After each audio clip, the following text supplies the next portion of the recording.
punsida posak ahum khak kaodbafei satra oiba kanda ahanbada matam, the most precious thing, costliest thing in the world, in this universe is time.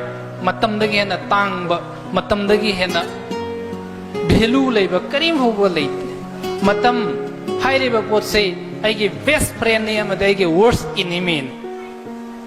Matam sana tauriba makai matam sa aigi best friend ne. Matam sadana hek matam hendoke bakanda matam sa aigi khwaidagi chawba yekna bana.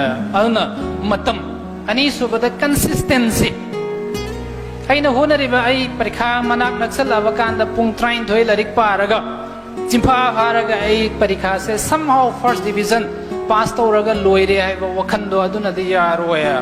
Consistency numit khudingi ai matam chana ls pung mari larik pagera pung ahum pagera pung manga pagera ai isagi matungi na isana decide tawraga time table ama follow tawba makhak chang. Mari subada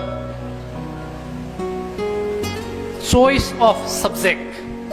Aina pameba aina learning subject ado phajana decision lawraga hairiba trap adugi matungina aina khong taba taragadi keidongai da maithi roya. Otherwise mai pakpa se hoi mai pakpa madi maithi bai se luck the 5% ni, labored hard work 95%. Basi civil services examination clear to sing preparation to sing na hina khangan luck se 5% khakta 95% the hard work. Ana satra satri oiringai da hairiba wafam ahum se ngakna chalaga dei khoi loina mi oigani mai pakani.